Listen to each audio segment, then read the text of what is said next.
যেই বৈঠকের মধ্যে আল্লাহ এবং আল্লাহর রসুলের কথাবার্তা আলোচনা হয়, বৈঠক সেটার দাম কত? জনাব মুহাম্মদুর রাসূলুল্লাহ সাল্লাল্লাহু আলাইহি ওয়াসাল্লাম ইরশাদ ফরমান, আমরা যে যত দূর থেকে এই বৈঠক পর্যন্ত এসেছি অত দূর জায়গা আমরা বেহেশতের দিকে কাছে করে নিয়েছি। খালি দেখেন কত দামি বৈঠক। এই বৈঠকের মধ্যে আমাদেরকে আসার জন্য, বসার জন্য, আল্লাহ এবং আল্লাহর রসুলের কথাবার্তা শোনার জন্য আল্লাহ পাক সুবহানাহু ওয়া তাআলা আমাদেরকে তৌফিক দিয়েছেন। এটা আল্লাহ পাক সুবহানাহু ওয়া তাআলার অসীম দয়া এবং মেহেরবানি ব্যতীত আর কিছু নয়। সেজন্য আমরা শুকর আদায় করি আলহামদুলিল্লাহ। আমি যে আয়াত শরীফ তেলাওয়াত করেছি, মুফাসসিরিনে একরামগণ এই আয়াতের সারমর্ম অর্থ করেন। আল্লাহ পাক সুবহানাহু ওয়া তাআলা ফরমান, হে আমার বান্দারা আমাকে ভয় করো। আল্লাহ তাআলা বলতেছেন, হে আমার বান্দারা আমাকে ভয় করো। আল্লাহ তাআলার ভয় এটা বহু দামি জিনিস। আল্লাহ তাআলার ভয় যখন মানুষের দিলের মধ্যে বসে যায়, ওই সময় মানুষ বাস্তব মানুষে পরিণত হয়। যতদিন আল্লাহর ভয় সেটা বসে না, সে হলো সুরতের মানুষ, তার দিলের মধ্যে মনুষ্যত্ব কি জিনিস সেটা আসে না। আল্লাহ তাআলার ভয় এটা এত দামি জিনিস যে আল্লাহ তাআলার ভয় যার দিলের মধ্যে যত বেশি হবে, মানুষ সেটা আল্লাহ তাআলার দরবারে অত বেশি দামি হয়ে যায়। পৃথিবীর মধ্যে সব চাইতে বেশি আল্লাহর ভয় ছিল পয়গম্বরদের দিলের মধ্যে। সেজন্য পয়গম্বররা সারা পৃথিবীর মধ্যে সবার থেকে দামি। এভাবে আস্তে আস্তে যদি আমাদের এলাকার মধ্যে আমরা তাকাই, প্রত্যেক এলাকার মধ্যে কিছু মানুষ থাকে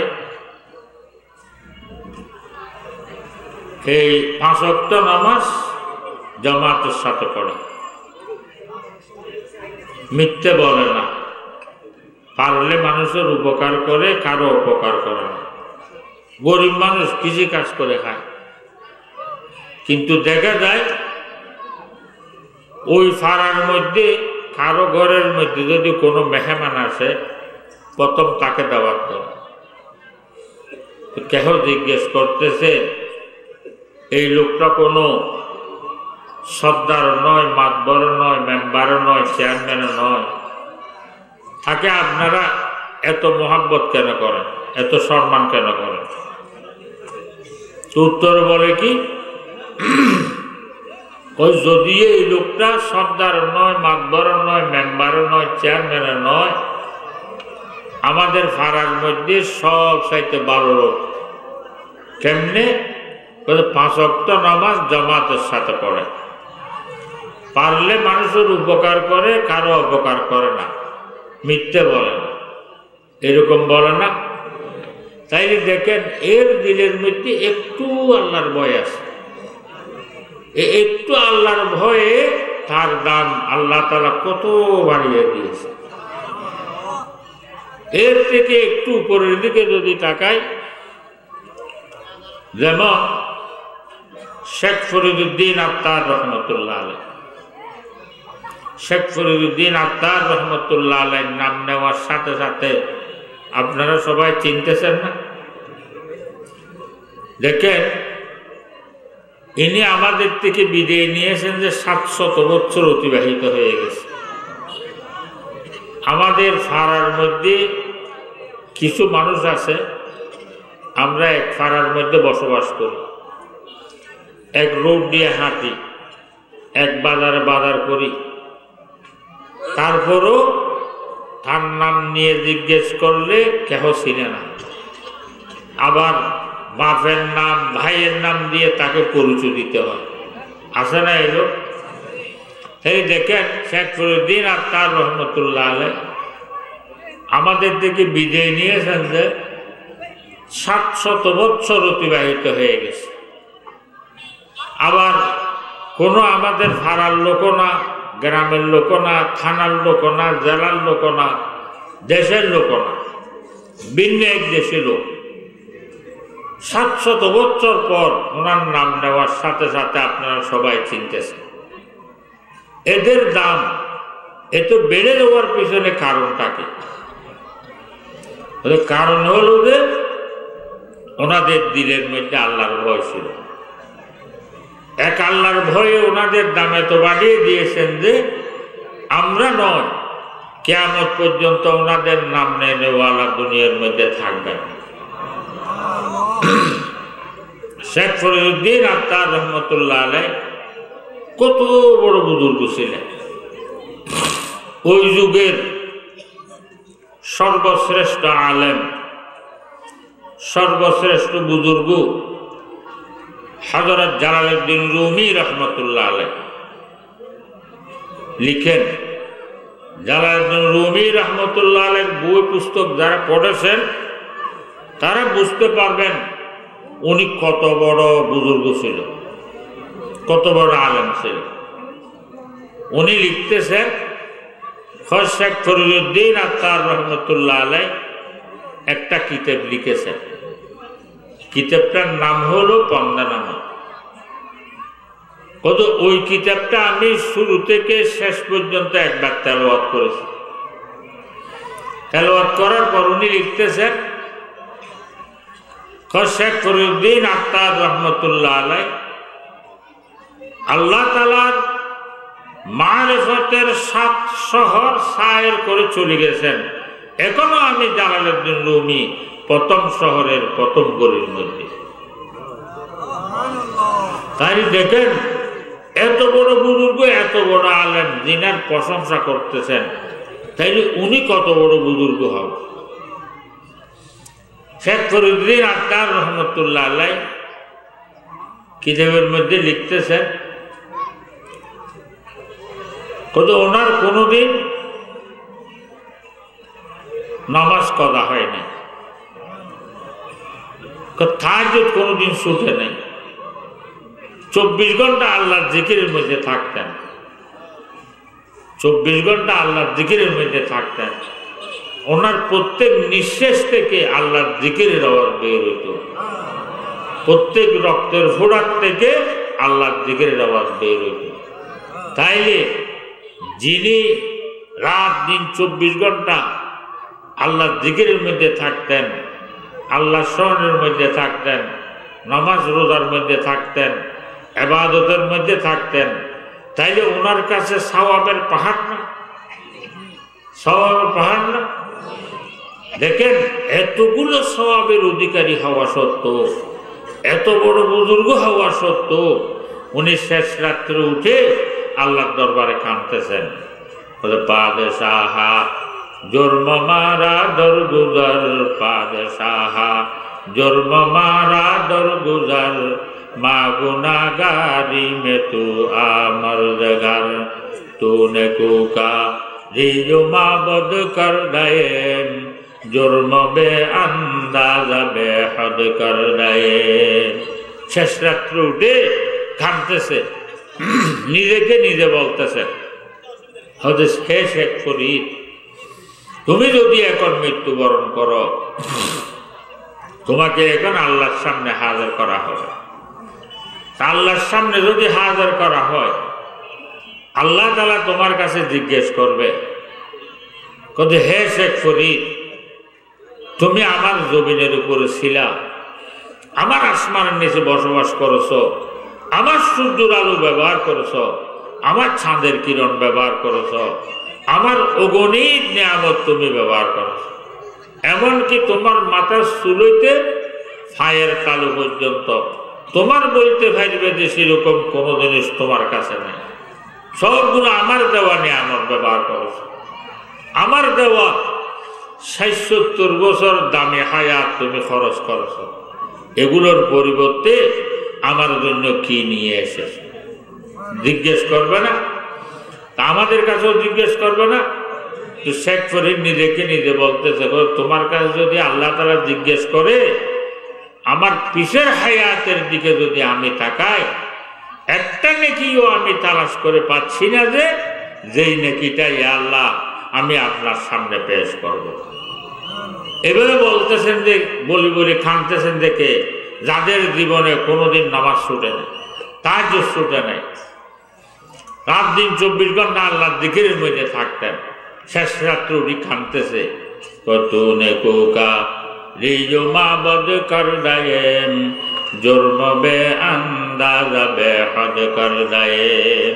হদি আল্লাহ আপনার নেকির কাজ, আপনার রাজের কাজ একটাও করতে পারিনি, আপনার নারাজের কাজ একটাও সারি নাই। দেখেন এতগুলো সওয়াবের অধিকারী হওয়া সত্ত্বেও ওনাদের দিলের মধ্যে কিভাবে আল্লাহর ভয় ছিল। এই এক আল্লাহর ভয়ে ওনাদের দাম এত বাড়িয়ে দিয়েছেন যে আমরা নয়, কিয়ামত পর্যন্ত ওনাদের নাম নেওয়ালা দুনিয়ার মধ্যে থাকবে। কথা বুঝে আসছে? আমি বলতে চাইছিলাম যে আল্লাহর ভয় এটা এত দামি জিনিস যে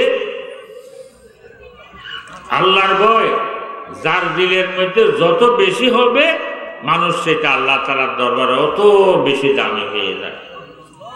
যে আল্লাহর ভয়ে মানুষকে মানুষ বানায়, যে আল্লাহর ভয়ে মানুষকে দামি বানায়, এই আল্লাহর ভয় আমার দিলের মধ্যে আপনাদের দিলের মধ্যে বসানো প্রয়োজন না? এই আল্লাহর ভয় যদি আমরা আমাদের দিলে বসাইতে চাই, যাদের দিলের মধ্যে আল্লাহর ভয় ছিল ওনারা আমাদেরকে পরামর্শ দিচ্ছেন, তামান্না দর্দ দিল কি হ্যায় তু কর খাদমত ফকিরোं की, तमन्ना दर्द दिल की है तू कर खदमत फकीरों की, नहीं मिलता यही गौहर बादशाहों के खजीने में। যদি আল্লাহর ভয় যদি তোমরা তোমাদের দিলে বসাইতে চাও তাহলে কি করতে হবে? আল্লাহওয়ালাদের সোহবতে যেতে হবে, হাক্কানি রব্বানি উলামায়ে কেরামদের বুরুকের মধ্যে যেতে হবে, ওনাদের কথাবার্তা শুনতে হবে, ওনাদের কথা অনুযায়ী নিজের জীবনকে চালাইতে হবে। কথা বুঝে আসছে? তো মানুষের শরীরের মধ্যে রোগ হয়, যেভাবে শরীরের মধ্যে রোগ হয় ওইভাবে কলবের মধ্যেও রোগ হয়। শরীরের মধ্যে রোগ হইলে আমরা ডাক্তারের কাছে যাই, ডাক্তার এক্সরে দেয়, এক্সরে মেশিনের উপর যখন আপনাকে উঠানো হয় তো এই রোগ ধরা পড়ে, আপনার ভিতরে ক্যান্সার খেয়ে জল বানিয়ে ফেলছে। এমনি শরীরের গঠন কত ভালো সুন্দর, কত ওই এক্সরে মেশিনের উপর যখন উঠেছে রোগ ধরা পড়ছে, তোমার শরীরের ভিতরে ক্যান্সারে দিয়ে সবগুলো জল বানিয়ে ফেলছে। আমাদের শরীরের মধ্যে যেভাবে রোগ হয় কলবের মধ্যে ওইভাবে রোগ হয়। কলবের মধ্যে যখন রোগ হয় হাদিস শরীফের মধ্যে আছে, বান্দা একটা গুনাহ করে কলবের মধ্যে একটা কালো দাগ হয়, বান্দা একটা গুনাহ করে কলবের মধ্যে একটা কালো দাগ হয়। এভাবে কালো দাগ হতে হতে পুরো কলবটা কালো হয়ে যায়। কলব যখন কালো হয়ে যায় ভালো জিনিসের কাছে আর একটু ভালো লাগে না, নামাজ পড়ার জন্য বললে ভালো লাগে না, রোজা রাখার জন্য বললে ভালো লাগে না, তাহাজ্জুদ পড়ার জন্য বললে ভালো লাগে না, জিকির করার জন্য বললে ভালো লাগে না। ওই আল্লাহ নারাজের কাজ ওগুলো দেখলে সে দৌড়ে, গানের কথা বললে দৌড়ে। বুঝতে হবে ও কলব রোগান্বিত হয়ে গেছে। তো কলব যখন রোগান্বিত হয়ে গেছে, কলবের ডাক্তারদের কাছে যখন যাবেন ওনাদের এক্সরে মেশিনের উপর যখন আপনাকে উঠানো হবে ওই সময় রোগ ধরা পড়বে। আপনার কলবকে হাসদ, বুগজ, কিবির, তাকাব্বুর, অহংকার, গীবত, শিকায়ত, আল্লাহ তাআলার নাফরমানি এগুলোই খেয়ে একদম কালো বানিয়ে ফেলছে। এই রোগ যখন ধরা পড়ছে আমাদেরকে চিকিৎসা দিচ্ছেন, শেষ রাত্রে উঠে এই 12 তসবিহ জিকির করো। 12 তসবিহ জিকির করার নিয়ম হলো যে রাতের 3 ভাগের 2 ভাগ অতিবাহিত হওয়ার পর শেষ রাত্রে উঠবেন। শেষ রাত্রে উঠে তাহাজ্জুদের নামাজ পড়বেন। কমের মধ্যে 4 রাকাত, বেশির মধ্যে 12 রাকাত। এরপর পশ্চিম মুখ করে বসবেন, 3 বার ইস্তেগফার করবেন, 3 বার দুরূদ শরীফ পড়বেন। এরপর লা ইলাহা ইল্লাল্লাহ, লা ইলাহা ইল্লাল্লাহ, লা ইলাহা ইল্লাল্লাহ মুহাম্মাদুর রাসূলুল্লাহ সাল্লাল্লাহু আলাইহি ওয়াসাল্লাম। এই লা ইলাহা ইল্লাল্লাহ, লা ইলাহা ইল্লাল্লাহ 200 বার করতে হবে। লা ইলাহা বলার সময় মনে মনে খেয়াল করতে হবে লা ইলাহা। লা ইলাহা বলার সময় মনে মনে খেয়াল করতে হবে ইয়া আল্লাহ, আমার কলব থেকে আপনি ব্যতীত যাহা কিছু আছে সবগুলো বের করে আমার পিঠের পিছনে ফেলে দিলাম। ইল্লাল্লাহ, ইয়া আল্লাহ, আপনাকে আমার কলবের মধ্যে জায়গা দিলাম। এভাবে খেয়াল করে করে 200 বার করতে হবে। এরপর ইল্লাল্লাহ ইল্লাল্লাহ ইল্লাল্লাহ ইল্লাল্লাহ ইল্লাল্লাহ ইল্লাল্লাহ ইল্লাল্লাহ 400 বার। এরপর আল্লাহু আল্লাহ আল্লাহু আল্লাহ আল্লাহু আল্লাহ আল্লাহু আল্লাহ আল্লাহু আল্লাহ 600 বার। এরপর আল্লাহ আল্লাহ আল্লাহ আল্লাহ আল্লাহ আল্লাহ আল্লাহ 100 বার। তাই কত হইল? লা ইলাহা ইল্লাল্লাহ 200 বার, ইল্লাল্লাহ ইল্লাল্লাহ 400 বার, 4 2 600 বার, আল্লাহু আল্লাহ 600 বার, 600 600 1200 বার, আল্লাহ আল্লাহ 100 বার, 1200 100 1300 বার। এইটাকে 12 তরবির জিকির বলে। তা আমাদেরকে চিকিৎসা দিচ্ছেন শেষ রাত্রে উঠে 12 তরবির জিকির কর। তো যে জিকির করে নাই তাকে জিকিরের মজা বোঝানো সম্ভব? যে জিকির করে না তাকে জিকিরের মজা বোঝানো সম্ভব? যে মিষ্টি মুখে দেয় নাই, আপনি যত অ্যাডভার্টাইজ করেন না কেন মিষ্টির মজা বুঝে আসবে? আর মিষ্টিটা মুখে দেওয়ার পর কোনো অ্যাডভার্টাইজের প্রয়োজন আছে? মিষ্টির মজা বুঝে আসবে না। আর যে মিষ্টিটা খাওয়ার পর আপনি যদি জিজ্ঞেস করেন তুমি তো মিষ্টিটা খাইলে, মিষ্টির মজাটা কোন ধরনের আমাকে একটু বুঝাইয়ে বলো, বলতে পারবে? কি জন্য?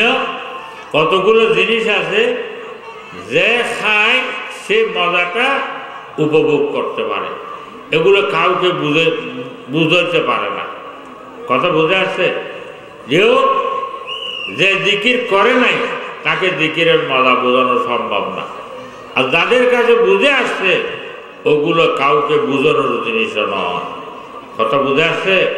তারপরেও আমাদের মুরব্বীরা আমাদেরকে বোঝানোর জন্য চেষ্টা করতেছে, হে দুনিয়ার মানুষেরা, 12 তরবির জিকিরের মজা যদি তোমাদের কাছে বুঝে না আসে তো পরীক্ষামূলকভাবে হলো 41 দিন না ছুটে মতো 12 তরবির জিকির করি দেখো।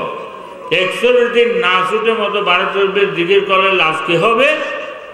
সজর মে হাজর মে তেরা রঙ্গ বু হ্যায়, সজর মে হাজর মে তেরা রঙ্গ বু হ্যায়, जिधर देखता हूँ उधर तू है, उधर तू है, इधर तू है, जिधर देखता हूँ उधर तू है। 41 দিন পর দেখবা তুমি যেই জিনিসের দিকে তাকাও ওই জিনিসের মধ্যে ওই জিনিসের বানানোওয়ালা খোদাকে দেখবা। কথা বুঝে আসছে? সেই জন্য বাবারা গফলতের ঘুম সারি, শেষ রাত্রে উঠি, তাহাজ্জুদের নামাজ পড়ি। শেষ রাত এটা খুব দামি রাত, আল্লাহর সাথে সম্পর্কের সময়। এই জন্য অন্য সময় আপনি আল্লাহকে কোথায় ভাবেন? কথা শেষ রাত্রে আল্লাহ তাআলা নিজে বান্দাকে ধরা দেওয়ার জন্য আসে। হাদিস শরীফের মধ্যে আছে রাতের 3 ভাগের 2 ভাগ অতিবাহিত হওয়ার পর আল্লাহ পাক সুবহানাহু ওয়া তাআলা ওনার রহমতের 13 জুড়ি খদিনা নিয়ে নিচের আসমানের মধ্যে আসে। নিচের আসমানের মধ্যে এসে আমাদেরকে ডাকতে থাকে, হে আমার বান্দারা, তোমাদেরকে দেওয়ার জন্য এসেছি, কার কাছে কিসের প্রয়োজন আমার কাছে চাও। আল্লাহর বান্দারা বলতেছেন, কদে গাহে বড় সুরতে লাইলা বরামন, গাহে বড় সুরতে মজনু বরামন।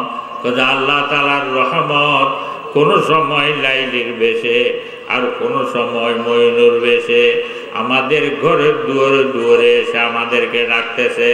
বলে, হে আমার বান্দারা, গুনার সাগরের মধ্যে ডুবে গিয়েছ, তোমার গুণগুলো মাফ করার জন্য এসেছি, আমার কাছে চাও। কর্জের মধ্যে পড়ে গেছ, তোমাকে কর্জ থেকে মুক্তি দেওয়ার জন্য এসেছি, আমার কাছে চাও। রিজিকের তঙ্গের মধ্যে পড়ে গেছ, তোমাকে রিজিক দেওয়ার জন্য এসেছি, আমার কাছে চাও। অসুস্থতার কারণে বিছানার মধ্যে শুয়ে কাতরাচ্ছ, তোমাকে আমি সুস্থতা দেওয়ার জন্য এসেছি, আমার কাছে চাও। এভাবে আল্লাহ তাআলার রহমত আমাদের ঘরের দুয়ারে দুয়ারে এসে আমাদেরকে ডাকতেছে। আমার তো কপাল খারাপ, আমি তো ঘুমের মধ্যে।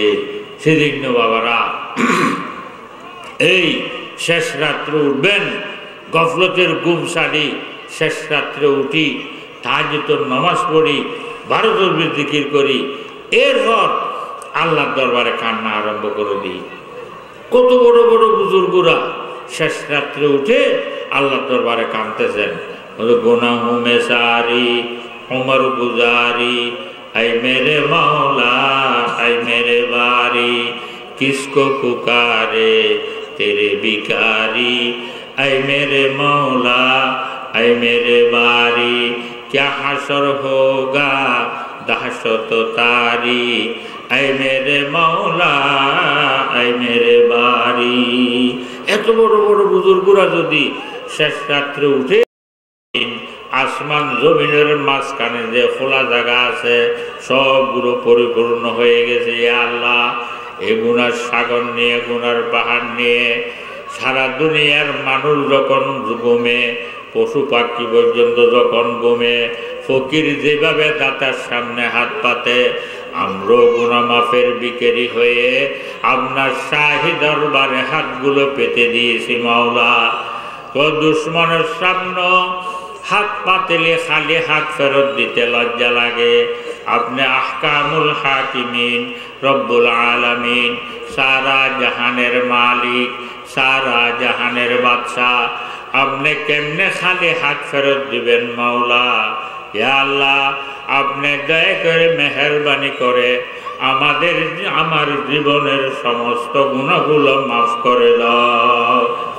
এভাবে কাঁদতেছে দেখে খাজা ইজুল হাসান মওজুব রহমতুল্লাহ আলাইহ, ভাই এরা তো বড় বড় আল্লাহ ছিলেন, এদের কাছে তো সোয়াবের পাহাড়। আমরা তো গুনার সাগরের মধ্যে হাবুডুবু কাটছি। আমাদের কাছে এরা যদি এভাবে কান্নাকাটি করে, আমাদের কাছে কত কান্নাকাটি করার প্রয়োজন ছিল। সেদিন বাবারা, গফলতের ঘুম সারি, শেষ রাত্রে উঠি, সামনে রমজান মাস আসতেছে, ইবাদতের মাস। এই শেষ রাত্রে উঠে খানা খেয়ে আর ঘুমাবো না, তাহাজ্জুদের নামাজ পড়ে মসজিদের মধ্যে চলে যাব। মসজিদের মধ্যে গিয়ে বসে বসে জিকির করবেন, তারপর ফজরের নামাজটা জামাতের সাথে পড়বেন, বেশি বেশি করে কোরআন তেলাওয়াত করবেন, সবসময় আল্লাহর জিকিরের মধ্যে থাকবেন, আল্লাহর স্মরণের মধ্যে থাকবেন, নফল ইবাদত বেশি বেশি করে করবেন।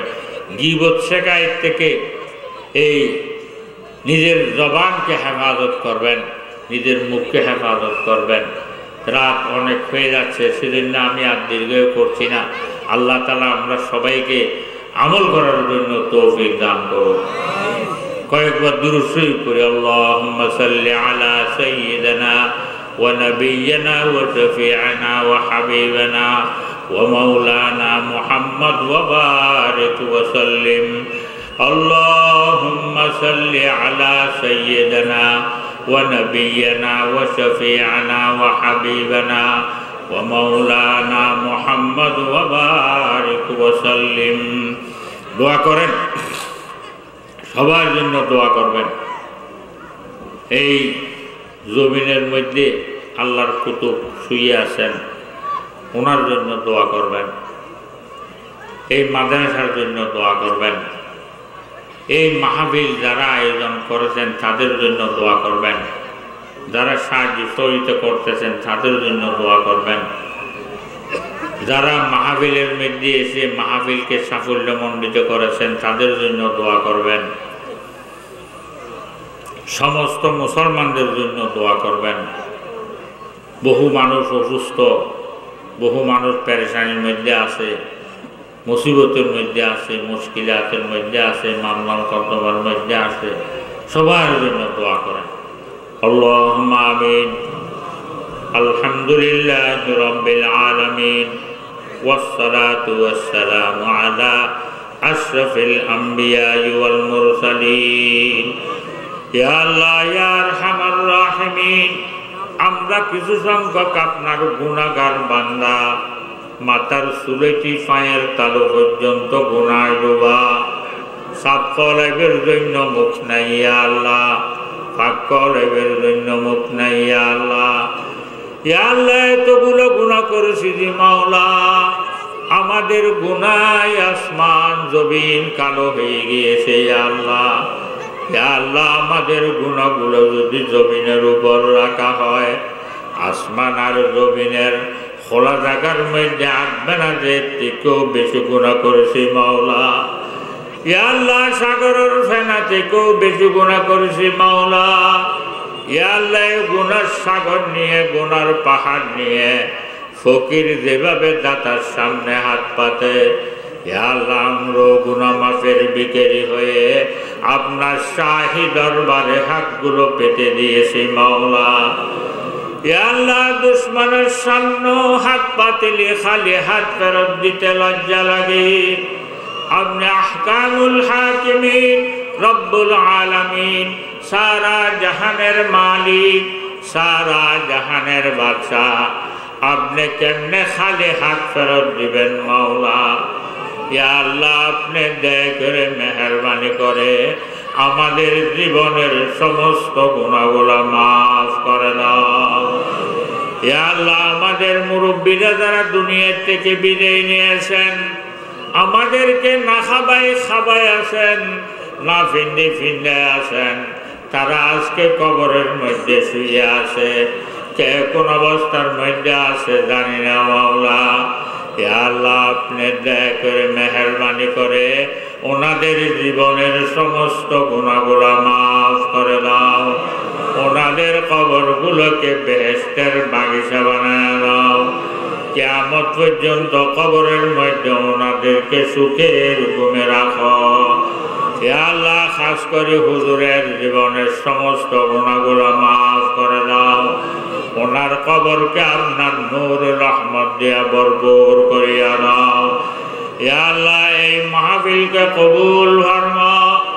এই মাহফিলের উসিলায় আতরাফের মধ্যে যত মানুষ আছে, মেয়ে পুরুষ ছোট জওয়ান বুড়া, ইয়া আল্লাহ যত মানুষ আছে সবাইকে নামাজি বানায়া দাও, সবাইকে জিকির করে বানিয়ে দাও, সবাইকে তাহাজ্জুদ গুজার বানিয়ে দাও, সবাইকে খাদেম বানিয়ে দাও, সবার দিলগুলোকে মসজিদ মাদ্রাসার দিকে ঝুঁকায়া দাও। ইয়া আল্লাহ এই মাহফিলের মধ্যে ইয়া আল্লাহ যারা সাহায্য সহযোগিতা করেছেন তাদেরকে কবুল ফরমা। যারা আয়োজন করেছেন তাদেরকেও কবুল ফরমা। ইয়া আল্লাহ ইয়া আরহামার রাহিমিন, ইয়া আল্লাহ যারা মাহফিলের মধ্যে এসে মাহফিলকে সাফল্যমণ্ডিত করেছেন তাদেরকেও কবুল ফরমা। সবার দুনিয়া আখিরাত ভালো করিয়া দাও, দুনিয়ার থেকে আখিরাত বেশি ভালো করিয়া দাও। ইয়া আল্লাহ আরো বেশি বেশি করে দ্বীনি কাজ করার জন্য তৌফিক দান ফরমা। ইয়া আল্লাহ ইয়া আরহামার রাহিমিন, এই মাহফিল আপনি কিয়ামত পর্যন্ত জারি করিয়া দাও। ইয়া আল্লাহ এই মাহফিলের উসিলায় সারা দুনিয়ার মুসলমানদের উপর আপনার রহমান নাযিল ফরমা। ইয়া আল্লাহ তাদের জান মাল ইজ্জত আবরু আপনি রক্ষা ফরমা।